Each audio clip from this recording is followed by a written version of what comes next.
Episode 138 of the RUDIS Wrestling Podcast. Jason Bryant here with you along with Matt Dernlan.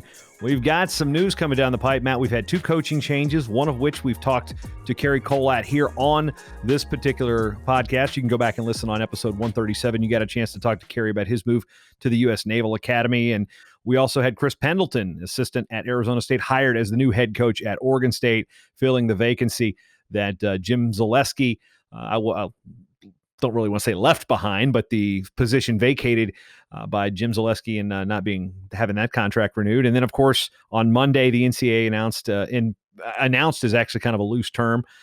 They mentioned that the winter sports would not get the year relief. Spring sports, as far as I know, still do, but winter sports, and that created all sorts of firestorms. So before we even get to the NCAA discussion, Matt, I want you to circle back on some of the takeaways that you got from your interview with Cary about his move to Navy. And for those that didn't check it out, that is on episode 137 here of the RUDIS Wrestling Podcast.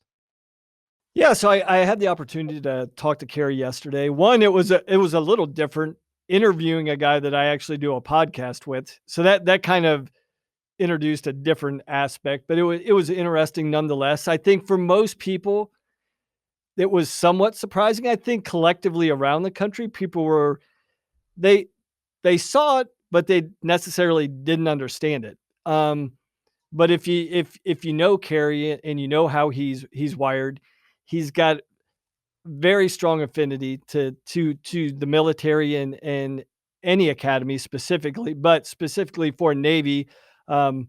With his relationship with Bruce Burnett and what a fundamental presence he was in his life as a coach, and the time he had spent in Maryland running his clubs. He was always in and around the Navy program. So he had some previous ties, some previous familiarity with the Naval Academy. He's got an affinity for the military academies. So there was a natural pull there, literally leading the next leaders of our country. What was a poll. So I think a lot of people sometimes just assume that if you're a wrestling coach, you're just wrestling centric and you want the biggest, flashiest bells and whistles program out there. And I'm not saying Cary didn't want that, but there was also some deeper residing motivations for him to make that move.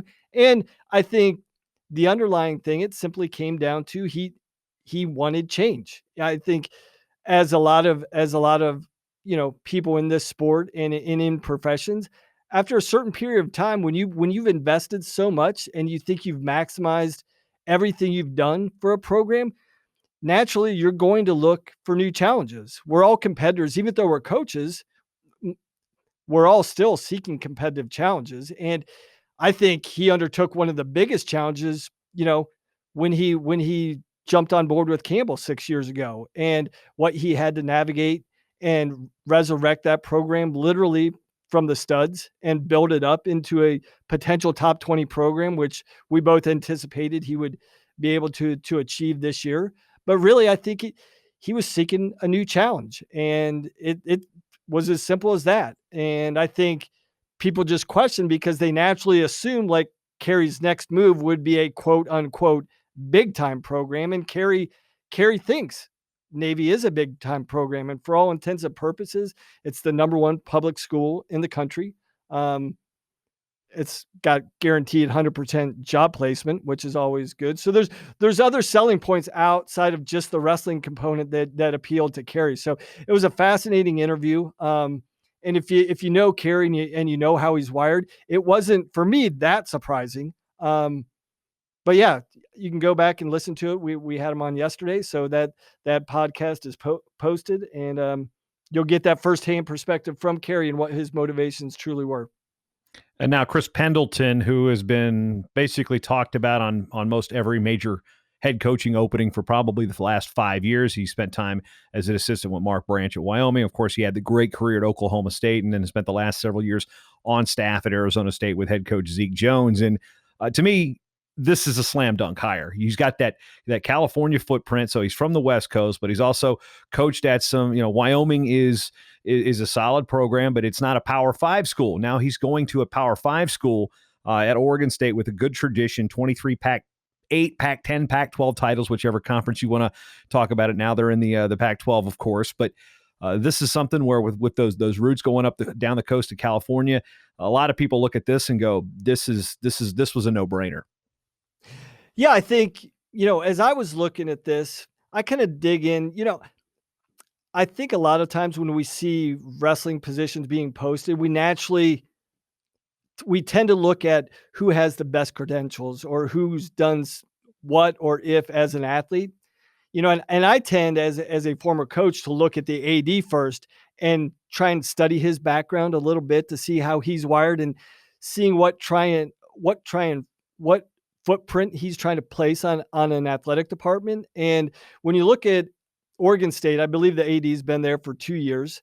But within that time, I think he's made 7 or 8 head coaching changes. So for me, that speaks, this guy wants to win. He wants to compete. They're not just looking to win. They're looking Director's Cup. They're looking at big sport. I mean, like Stanford owns that Director's Cup.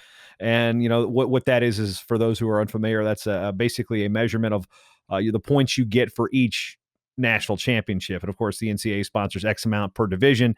And, Stanford's got a ton of sports, so they're in the mix of it every year. But the Director's Cup for the Power 5 schools is kind of like that piece of the pie. And, it's one of those things where when you see ADs get aggressive with their non-revenue sports, that's where you know that there's bigger goals there at the university.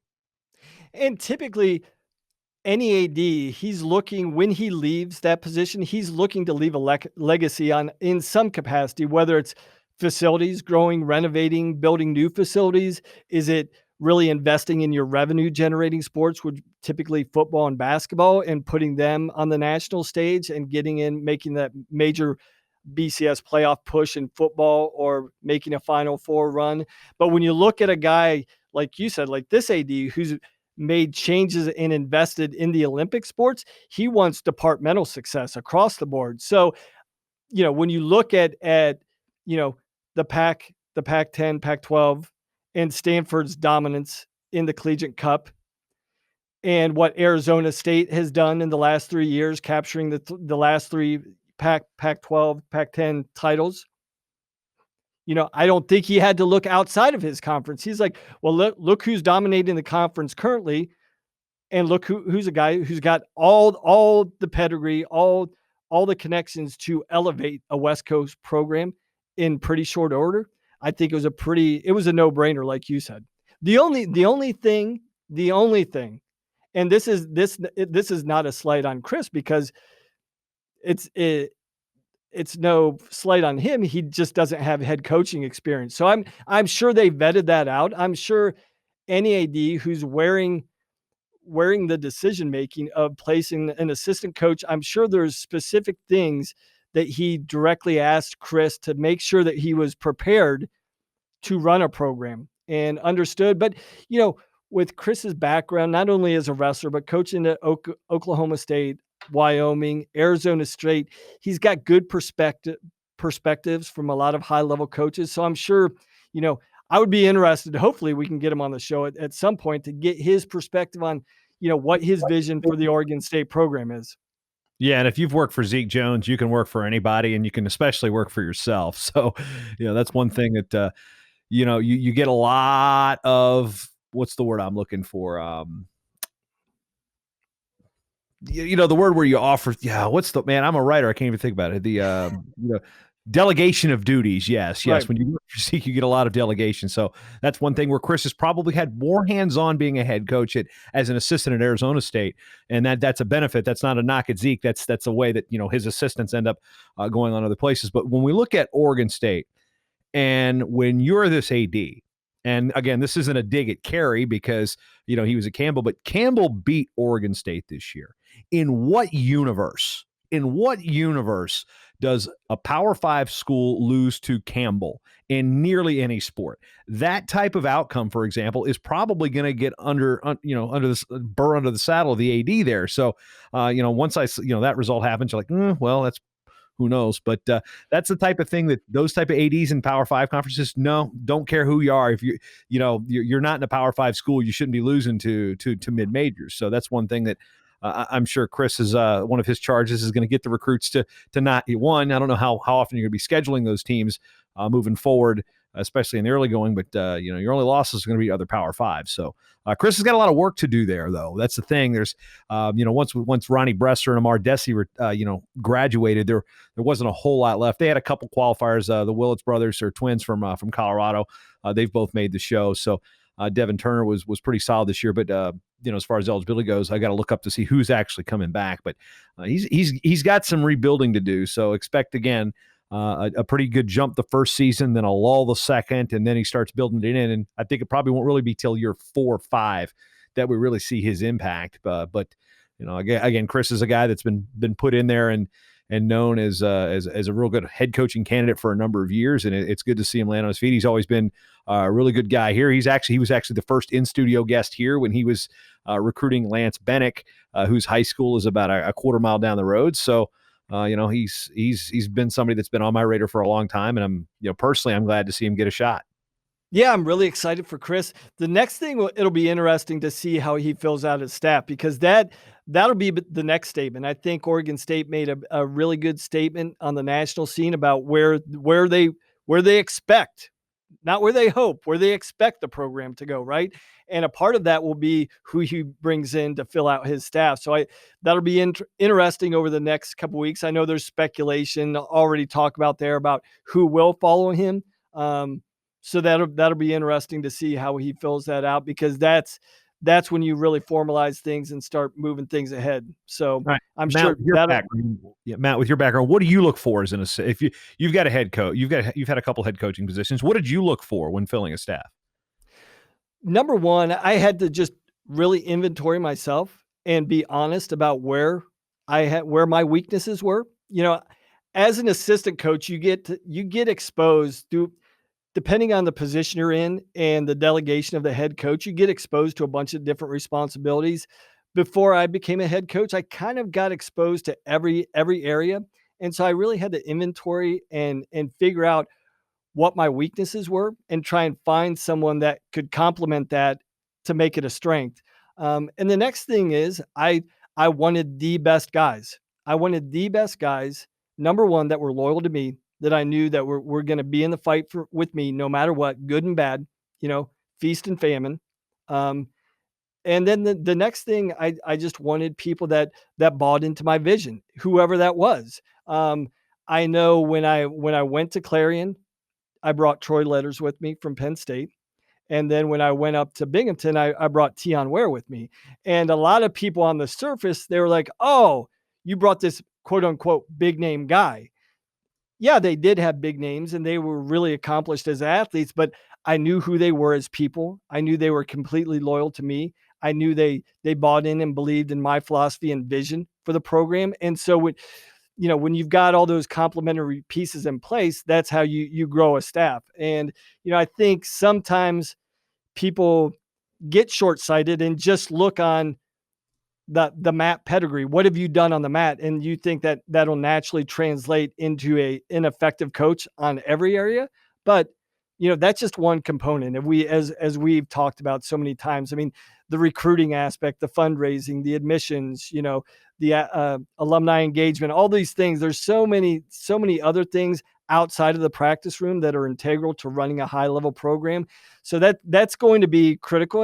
And that's the thing with Chris. He's been exposed to all these things, so he knows what he needs. He's got an understanding, and I'm sure as many times as he's been in the mix for head coaching positions, he's been able to, as he's gone through the interview process, kind of formalize what he needs even better and grow a better understanding. So at this point, I think Chris probably knows exactly what he needs, and you'll probably see him fill out his staff in pretty short order.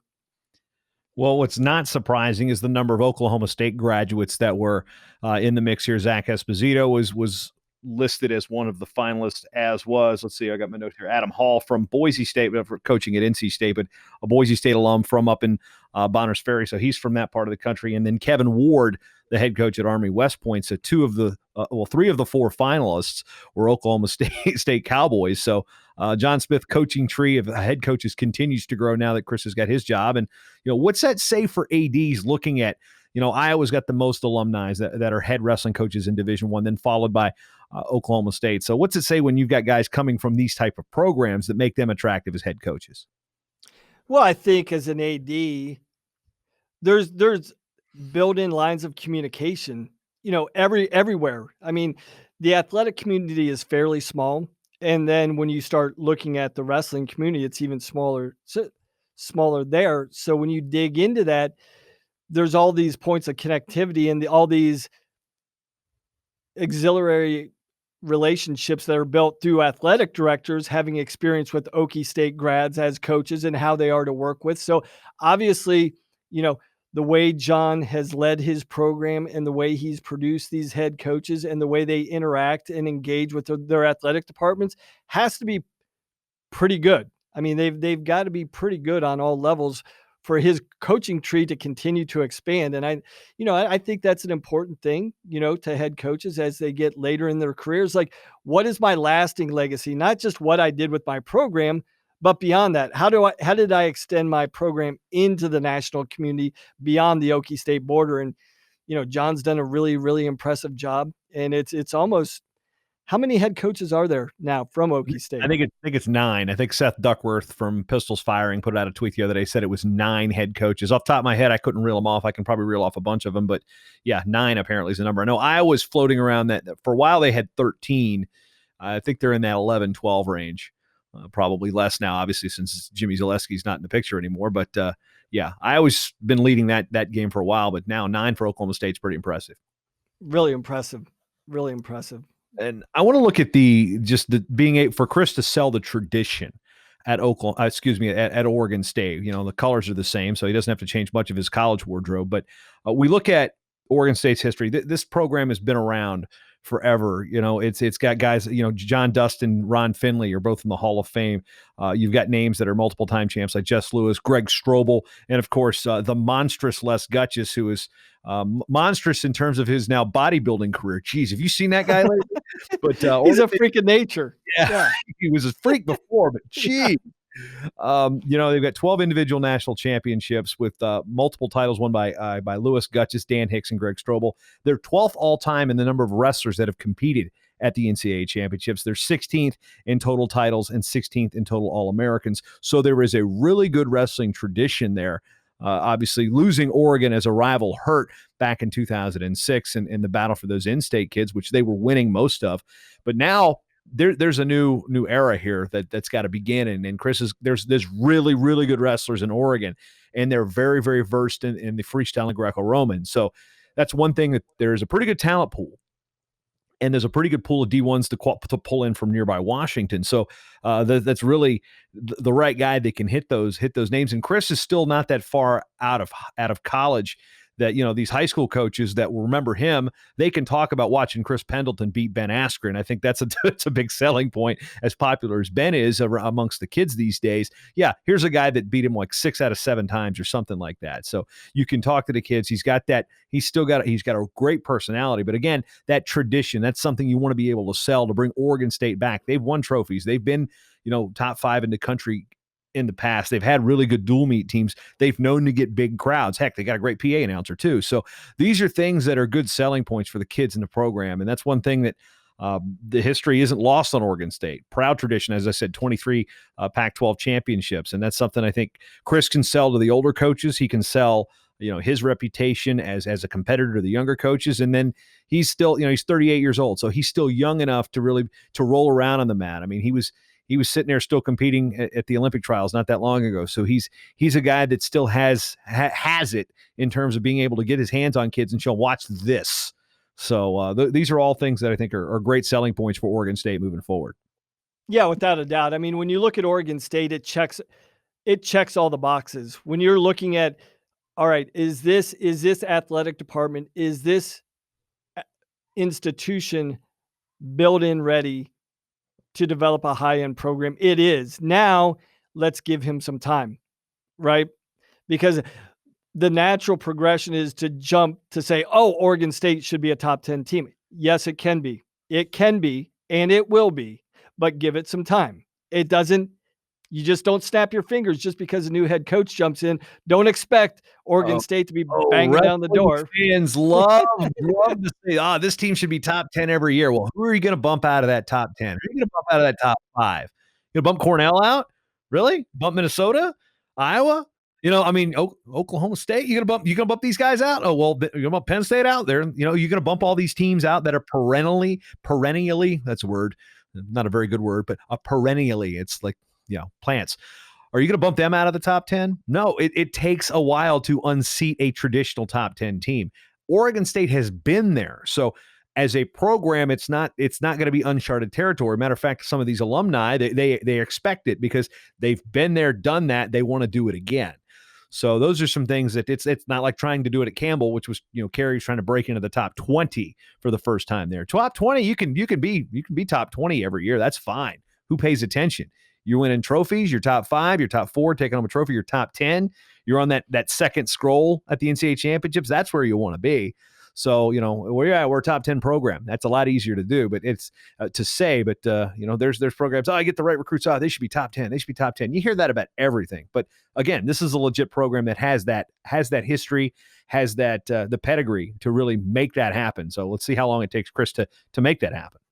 Yeah, and I guess the first obstacle, it's a real and obvious obstacle that we're all facing right now with the crisis going on in the country and worldwide, is he can't bring anybody to campus. Like, he can't tangibly fit. That's what I want to know. I texted him congrats, but I'm sure his phone was being blown up. I'm curious, how did he do the visit? I mean, the interview process typically, Matt, as you know, you get the call or you get the the interview, then you take a phoner, and then they bring you in typically for a second or third interview. Well, there wasn't a whole lot of time between. We're talking. It's still the month of March. We're talking 2 weeks, 3 weeks that Jimmy was shown the door, and then we've got to hire.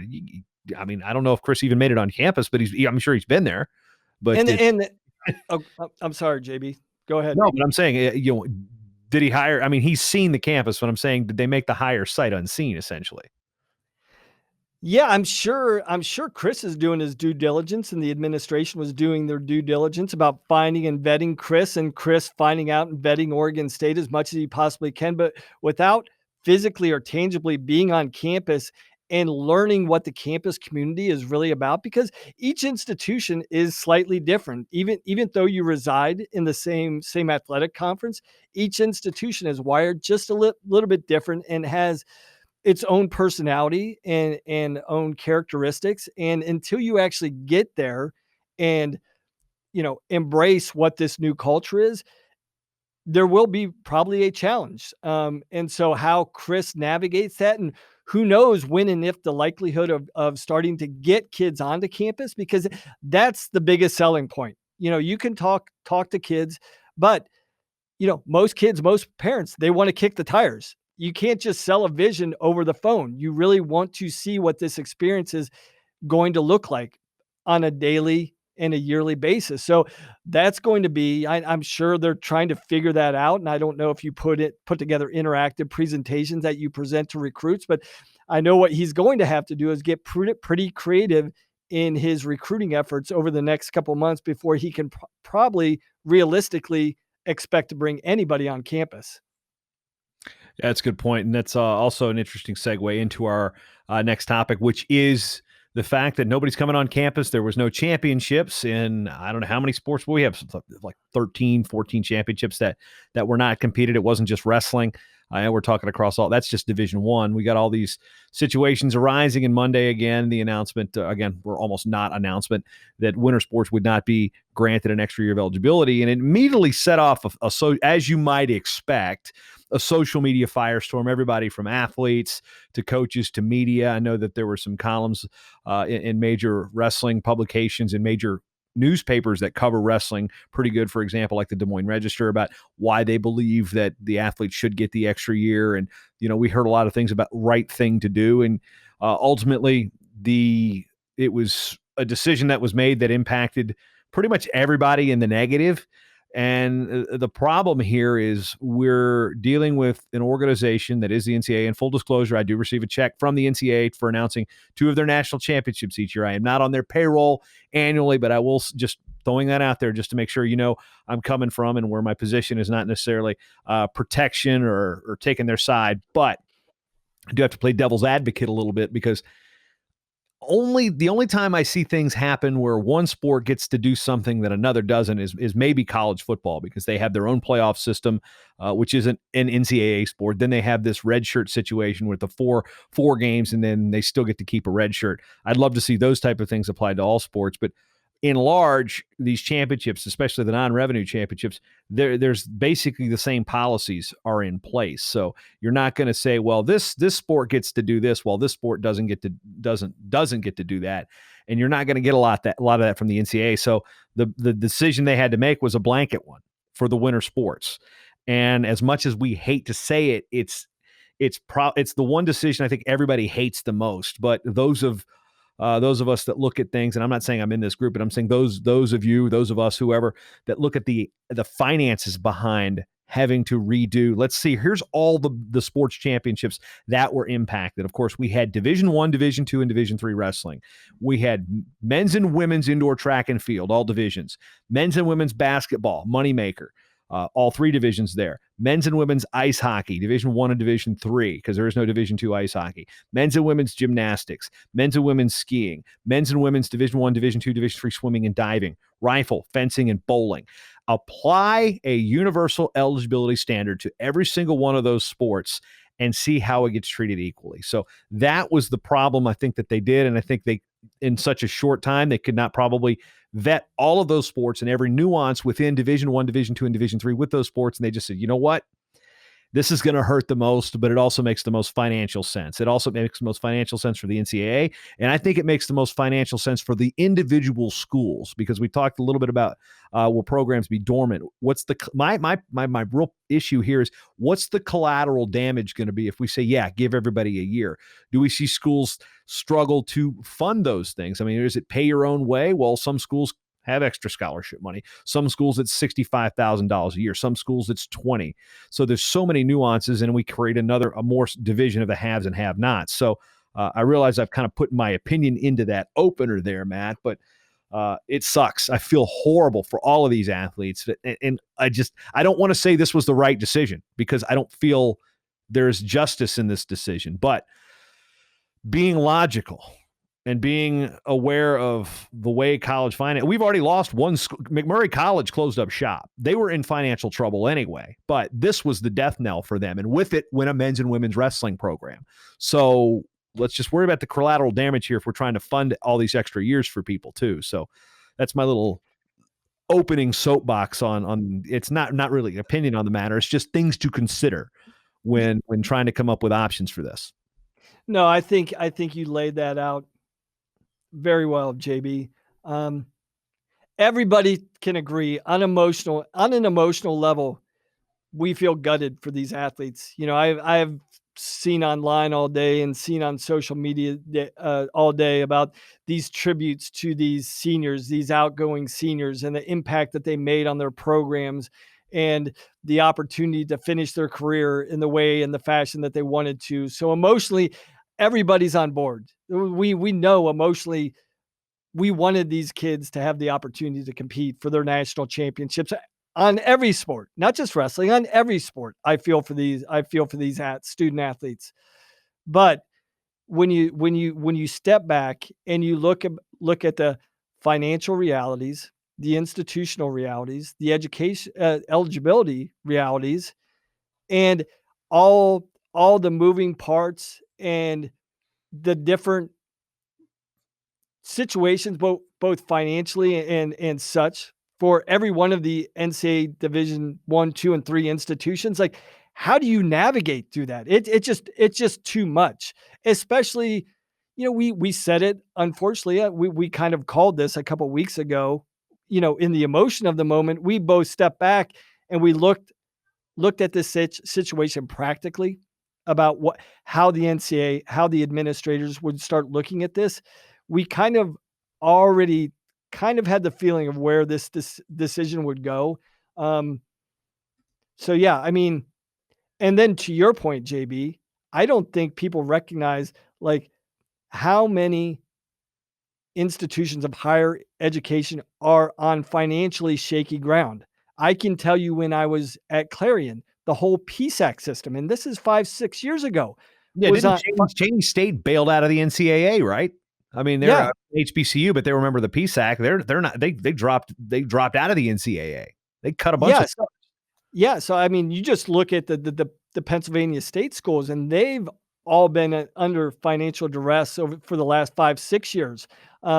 So when you tack on these other financial obligations and burden these institutions unnecessarily, we could see some really unintended consequences, and we could see institutions of higher education totally closing their doors. So the revenue share too.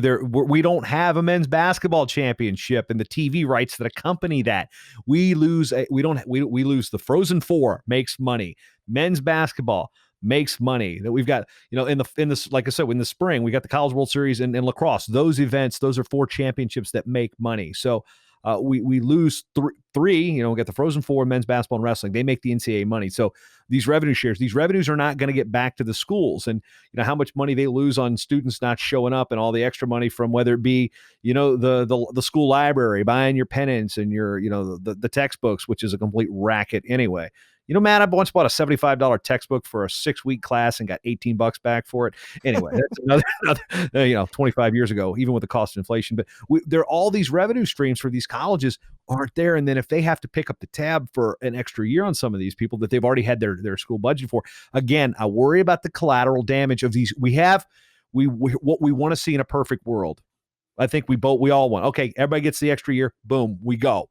It's going to be weird for stats, but everybody wants to see a wrestler like Spencer. Even if you're not a Hawkeye fan, you want to see the opportunity for a guy like Spencer Lee win 4 titles, or somebody stop him from winning 4 titles. For example, I'm sure that was the case when Bannock and McElravy were coming through. They want to see these guys win 4, but it's also like amazing drama when they don't win it, or when Marionetti beats McElravy, or Mark Schultz beats Bannock. It's like those type of things. Become history because they become a lore of the sport. So yeah, we've only had 4 4-timers. It'd be great to have seen Spencer at least check off title number 3 and then create more drama going into next year. But I'm less worried about the stats, but are we going to have situations where if we did give him the extra year, does Aaron Brooks potentially win 5 Big Ten titles? What do you do about that? What do you do about the records? You go, you get 5 and 4. Well, Cary's format, or his 5 and 4 and get rid of red shirts, is 4 postseasons. We started our postseason. We wrestled our qualifiers. And when we go down to Division III, where imagine the kid from Johns Hopkins. And I actually was in a discussion with a high level Division I coach today, and that was not a public discussion, so I won't say who it was, but we were talking about points, and I said, what about, say, a kid from Johns Hopkins? And which the sticker price at that school, it's a fine academic institution in Baltimore, known for its lacrosse. One alma mater of Quint Kesnick. So to wet your ESPN whistle there, folks, is that kid that qualified, is he going to go through another year and pay $65,000-$70,000 for 2 days? For 2 days? We could, and while not plausible,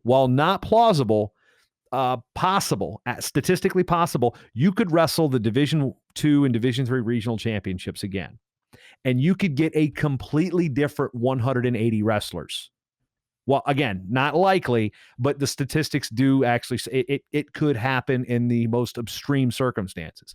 You could have because they're a regional system, top 3 in each region go. So you could have a completely different. So it's not like these 330 that had a chance to go from the Division I chance. Those are probably those athletes. There were some upsets in those conference tournaments, and you had guys sneak in, with sub 500 records and things like that. But ultimately, the 280 that earn their spots are the 280, 283 that are going to go. So those coming back, they're probably going to get there again. Okay, they get their second chance. Division II and Division III doesn't do that. And you can't really make policy for a blanket policy for one sports championships that isn't really applied. You kind of be uniform, even though the divisions are different. But I just worry, there's no guarantee. Aaron Brooks is going to get back to the national tournament, but is the kid that was 4th or 3rd in the region and he got hot out of the Mideast or whatever region it is in Division III, is he going to have to go through a whole nother year and maybe wrestle the tournament of his life to get there? And that's not an opportunity. I just those situations in the sport of wrestling, we have to be aware of that there is more to life than Division I wrestling. There's over 100 and some Division III schools. We're approaching Division II numbers that are, they're in the 60s. They're going to catch up to Division I. So there's, again, a lot more of these smaller schools to pay attention to, and their presidents vote in the NCAA too. They have members of these competition committees and such. So just remember, again, I've kind of beaten this dead horse for most of my career, is there's more to life than Division I wrestling. So those athletes, the ones that were sitting there crying on the mat in Sioux Falls and Cedar Rapids, those are the athletes you also have to consider. So yeah, sure, it's might not be super expensive to go to George Mason or Old Dominion to come back for an extra year, but it's super expensive to do that at Williams College. It's super expensive to do that at Johns Hopkins. May not be that expensive at Nebraska Kearney, but it's going to be expensive at the University of Chicago. So just those are all the things we have to consider when saying, all right, 1 year. And it's not just easy as saying, hey, well, if give them the year option, if they want to pay for it on their own, they can do it. Well, again, you got a guy at a state school that sticker price is a lot less than the guy at the big school. I mean, you're going to give up your education for 2 days. I mean, it's a hard decision. I mean, you choose those places for reasons academically and athletically. I just don't think one simple blanket thing can apply. And that is why we're at what we're at with the NCAA, because one blanket situation cannot be applied, not even to wrestling. You can't apply the same thing to wrestling and swimming and diving. It's nuts. It's nuts. Yeah, it's just way too complex, JB. If, like you said, if it was one or two, I wish it was easy. I wish we could just do it, and the CVBs could just, all right, let's just move. We're going to move Minnesota from March. All right, let's put it in November. Let's just do this. Let's just shift everything. If it were that easy, we could be Thanos, snap our finger, and put everything that was supposed to be in March into another month or into next year. It would be great. But guess what? That's not reality. There is no whatever stone from Thanos to snap the fingers and undo what happened with this COVID-19 thing. And I think a lot of times people look at the NCAA and say this is just this greedy behemoth of a governance entity that's just lording over the athletes. But people have to understand that the committees that made these decisions are made up primarily of university presidents and institutional cabinet members. And so you had a broad spectrum on every level, from BCS schools all the way down, to D3 presidents, sitting on different committees, making a collective decision for all of the governing bodies, 1, 2, and 3. So to your point, I mean, we have to defer to people that know better than us. And those people that made these decisions, for right or wrong, they know better than us. They're in positions where they have their pulse and finger on everything that's going on and running and affecting an academic institution. So it wasn't the NCAA, it's these committee members that passed on the recommendations to the NCAA. And these committees were made up of university presidents. So, that's all we can say. I mean, that's, and while Mark Emmert made the decision to cease the championships, and he takes the onus on that one. Again, it's not, I say we're not going to do this. I mean, again, we had committees and things of that nature as you were outlining. Another thing too that was also brought up is, well, why can't each sport dictate how they handle this? Well, you've been to the NWCA coaches convention. You know how hard it is to get, at the breakout sessions, to just get the Division I coaches, which I'll just use, even though we got more than 75, to get let's just say 70, to get 70 coaches in attendance on the same page. Ain't going to happen. Imagine doing that for the 351 men's and women's basketball coaches each, to determine what's going to be right for the men's basketball. Isn't necessarily, are you going to apply that to women's basketball? Are you going to apply everything the same there? What about I think there's 440 something, 447, I think, Division III schools. You're going to get them all on. So then you've got over 1,000 basketball coaches for each gender. You're going to get them together and come up with a solution that's going to make everybody happy. You think wrestling's tough to get anything going through. Look at the sports sponsorship. There's like 295. Well, soccer's a bad example because it's in the fall, but swimming and diving, over 200 programs in Division I. So I mean, get all these coaches. I mean, to do that, you want to talk about chaos.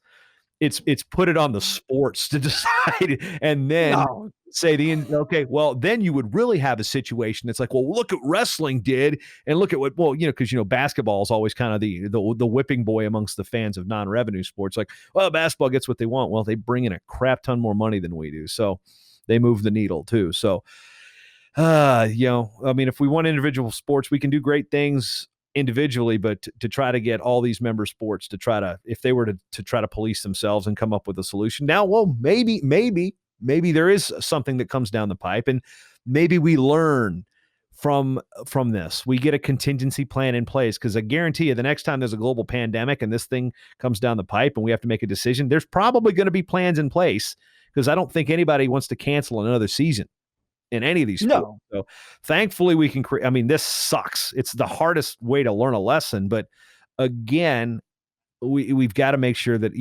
I've always come from this place that I don't feel like any athlete is more valuable than the other. I don't like, walking around campus, I never felt the basketball players were more important than the guys in the swimming and diving team, or the women on the women's soccer team. So again, I don't like the caste system that is college athletics. That's more of an ethical thing, but I don't feel we should treat athletes any differently. And that's kind of one thing I think the NCAA, for better or for worse, they're kind of doing the same thing with these winter sports athletes. Saying, you know what?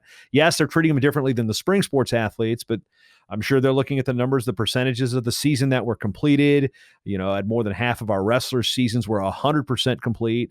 I mean, out of Division III, you have 110 schools. You had 180 at the nationals wrapped up. So it's one of these things where percentages, you got a lot of playing time. I mean, yeah, March is everything, but I'm sure those things also played a role in how much of the season was actually completed. And again, we got basketball teams that didn't get to. I mean, I love March Madness. I mean, I hate the fact that the opening weekend's the same weekend as the NCAA wrestling tournament, but I mean, I like these other sports too. I mean, I've been, the D2 festival down, where they every 4 years they put swimming and diving and indoor track and wrestling all together. Those are great experiences, and those other sports, those athletes deserve theirs. And I'm sure their coaches and their podcasts, and they're arguing the same thing we are, and they're probably arguing a completely different solution that would never be applied to wrestling, and our position probably couldn't be applied to rifle or skiing. How can you move a skiing? How are you going to move it? Where are you going to move the skiing championships if you put it in move it to later? Well, you're going to have to go to Alaska or wherever, the only places that got snow. I mean, I hate to be, I'm not making a joke about it, but there's only a certain window where you can have skiing championships. And you can say, oh, it's just skiing. Well, it's important to them, just like our sport's important to us. And I guess one final thing on this, for me, a saving grace and a possible silver lining that's in place that probably not many people are looking into, that the NCAA did have contingencies and insurances in place for catastrophic events where they could recoup some money, and therefore we can have next year's championships. And I know that their coffers are pretty well lined, but could you imagine if they didn't forecast or project out something bad possibly happening at a certain time, and the fall championships maybe being affected because the coffers were bare and they couldn't fund championships? But I'm glad there's insurances, that they've had protections in place, they've had plans in place if and when a situation like this can happen, so it won't interrupt our championships moving forward. So yes, it hurts in the moment, but at least we can, at a certain point, we can start looking ahead towards next year.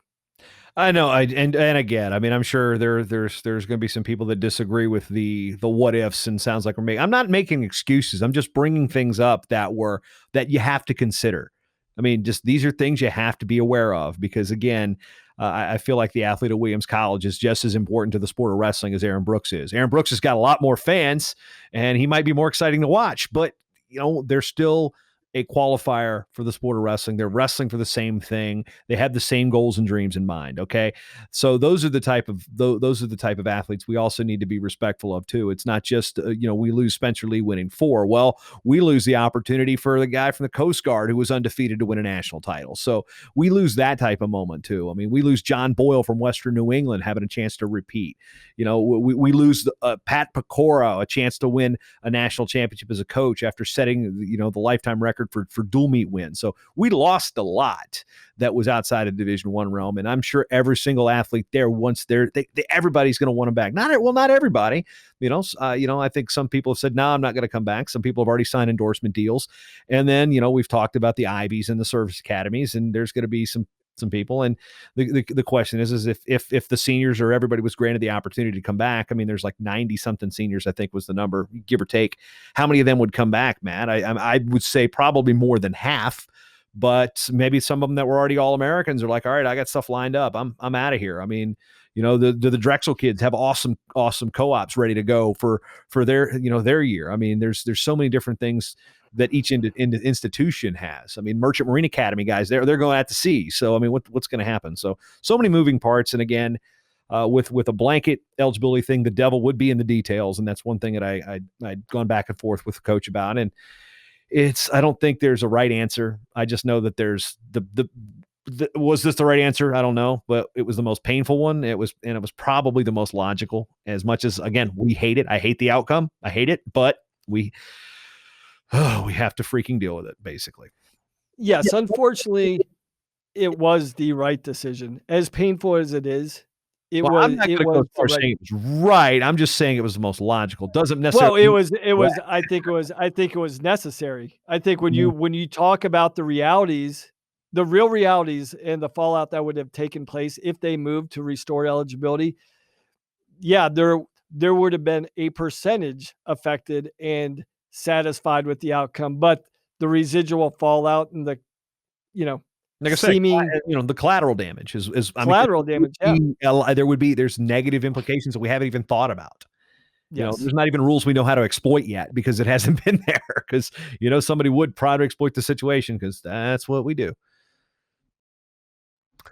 On that, Matt, kind of beating that horse till it's dead, or whatever. I don't know. I'm running out of metaphors and similes and analogies and things to throw out at you, but we are going to do some topical fun in the coming episodes, and we'll just tease one we're working on right now. So back in 2005, the NCAA, in partnership with the National Wrestling Hall of Fame and some other wrestling outfits, developed the 75th anniversary team. I actually have a poster of it somewhere in this office, and that was 15 wrestlers that were the top of the first 75 years of NCAA wrestling. And you had 5 lightweights, 5 middleweights, 5 upperweights. So what Matt and I are going to do is we're going to go back and analyze the 75th anniversary team. What'd they get right? What'd they get wrong? Then we're going to move on forward, and we're going to look at, this would be the 90th. It's been 15 years. So what will we do for a 90th team? Who do you bump out? Who do you add? Do you get to add more spots? So we're going to go topical. We're going to be arguing, careers versus one another. We're going to have some absolutely blasphemous statements. We're going to be accused of heresy when it comes to who we're booting off of this team. So that's one thing that when we're looking for content, this is one thing that I'm still bitter about, somebody that was left off the 75th anniversary team. And I'm going to come in guns blazing, totally biased for my guy. So those are some things that we're looking forward to do in the next couple episodes. And Matt, while we're kicking around those ideas, you start researching, then we start discovering things that are really, really interesting, and how it's like watching Top Chef. It might be something minute that gets you, pack your knives and go. It's going to be cutthroat. I can't wait. No, it's going to be a lot of fun. It's what I should do is go into your archives and order all the fan guides that you've ever created, so I can get up to speed. So I understand all the history. I think I understand it, but if we're going to go into the subtleties, and I know some of the arguments that you want to make, so I better be pack my lunch for this one. I'm going to blow some people's minds with who I'm kicking off this list. But with that's called a tease. That's called the next show for episode 138. And Matt Dernlan, my name is Jason Bryant. Thanks for checking out the RUDIS Wrestling Podcast.